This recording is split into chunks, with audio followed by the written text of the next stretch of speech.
top elə getdi. Ha ne top ha kafalarım oldan yiyip süzdürülecek. Ve şurası geldi. İnanırsan Orxan. Allah kökünü kessin. Sen Ha Allah tamam bir korusun. dakika. Ha kafalarım oldu oturup yiyip süzdürülecek. Bakın hele şurada. Ama bu salat neydi? Benim böyle karnım okuyor. Çok hakkı. Ay ben... Ama bu soyuldu su. Adam inan böğrüm. Lazım. Bunlar da kendinize bir de ben sigaret seçim orada ayıp diyor. Gel ya. Sigaret seçip geleyim. Baba orada gelip sigaret. Çünkü abi yok burada. Sigareti atıp geliyor. Yaxşı. Qardaş, kartova xoşum gəlmədi mənim. Getdi qabları yeməyə. Qardaş, bu onlar- Hər şey gəldi ya.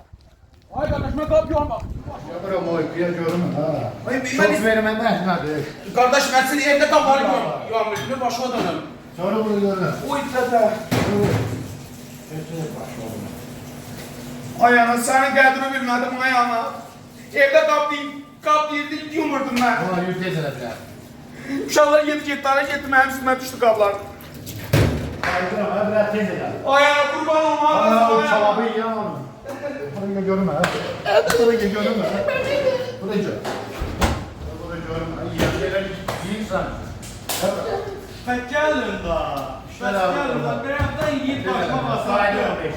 Elə olur mu? Belə tez-tez gəlin, yiyin üçün qaçın.